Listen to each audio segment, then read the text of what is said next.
네, 감사합니다. 음, 욥기 32장에서는 아까 말씀드렸듯이 욥이 이제 처음으로 등장을 합니다. 엘리후가 처음으로 등장을 합니다. 그리고 이 젊은 사람 엘리후가 욥에게 내가 하나님의 말씀을 전하겠다라고 하는 자신 있기도 하지만 조금은 오만한 자세로 욥에게 자기가 생각하는 하나님의 말씀을 전합니다. 근데 이 엘리후의 말도 그렇게 다르지 않습니다.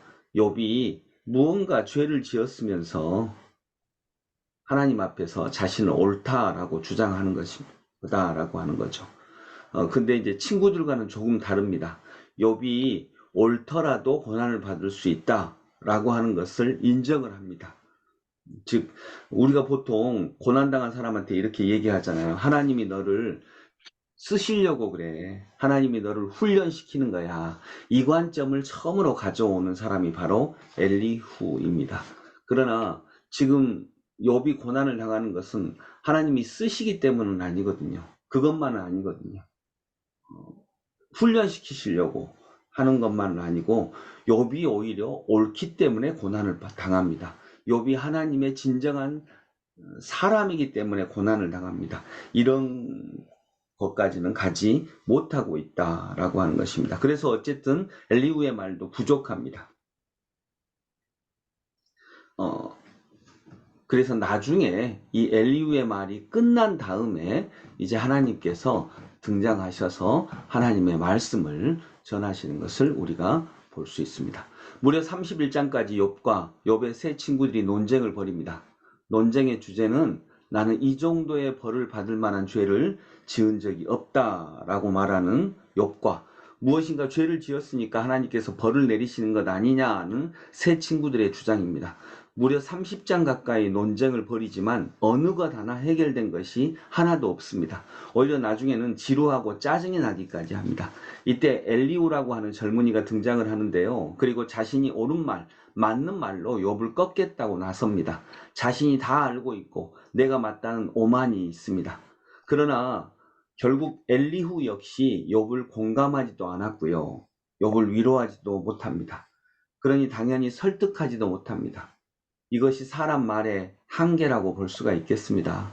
사람의 지식과 설득은 한계가 있습니다. 그래서 사람이 할 수 있는 것은 가르치는 것이 아니고요. 이해하고 공감하는 것입니다. 얼마나 아플까? 얼마나 힘들까? 이렇게 공감하는 것이죠. 사랑하는 것입니다. 그래서 사랑은 이해하는 것이다 라고 여러 번 강조를 했던 것입니다. 말로 설득하려고 하지 말라는 거죠. 가르치지 말라는 거죠. 우리도 양육과정 할 때 이금희한테 부탁하는 게 가르치려고 하지 말라고 하잖아요. 내가 하나님의 말씀을 따르는 그 모습을 그냥 나의 제자된 모습을 보여주는 것이 인간이 하는 제자 훈련의 핵심이라고 말씀드렸습니다. 나도 고민하고 나도 아파하고 그런 모습을 그냥 보여주는 거죠.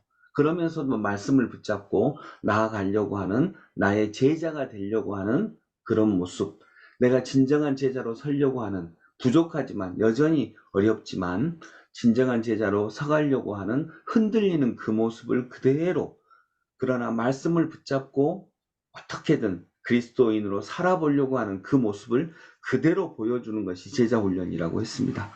그리고 그냥 안아주고 또 그 아픔에 함께 아파하는 것, 이것이 부족한 인간이 할 수 있는 최선의 대처인 것입니다. 여러분, 사랑이라고 할 때 예를 들어 비를 맞고 있는 사람을 내가 저 사람을 사랑해야지라고 할 때 보통은 비를 맞고 있는 사람을 사랑하면 비 맞는 사람에게 뭘 주는 거죠? 우산을. 예, 우산을 주는 것이 사랑하는 것이다 라고 합니다. 그런데 우리 그리스도인으로서 하나님의 말씀 안에서 더 본질적인 사랑이 있다면 그건 뭘까요? 뭘 주는 걸까요? 같이 비를 맞았어. 예, 함께 비를 맞아주는 것입니다. 우산이 있으면 우산을 주는 것도 좋겠지만 그 우산이 있어야 되잖아요. 근데 우산이 없으면 그럼 사랑을 할 수 없게 되는 거잖아요. 근데 많은 사람들이, 우산이야 있지만 많은 사람들이 그 사람이 당하는 고통이 내게는 없거든요. 또 경험하지 않은 경우에는 그 아픔을 잘 모르거든요. 그때는 함께 비를 맞아주는 것, 그것이 사랑이다라고 하는 것입니다. 그런 마음, 요백에는 바로 그런 자세가 필요했는데 엘리후 역시 그런 자세를 갖지 못해서 궁극적으로 요백에 큰 위로가 되지 못합니다. 오로지 십자가에 매달리신, 죄 없이 매달리신 그리스도만이 우리의 진정한 위로가 되는 줄을 믿습니다. 기도하겠습니다. 하나님 아버지, 사랑은 우산을 주는 것만이 아니라 비를 맞고 있는 사람에게 함께 비를 맞아주는 것, 그것이 가장 본질적인 사랑의 마음임을 믿습니다. 그리스도께서 하셨듯 저희도 그런 그리스도의 길을 걸어가는 신앙인들 되게 하여 주옵소서. 예수님 이름으로 기도드립니다. 아멘.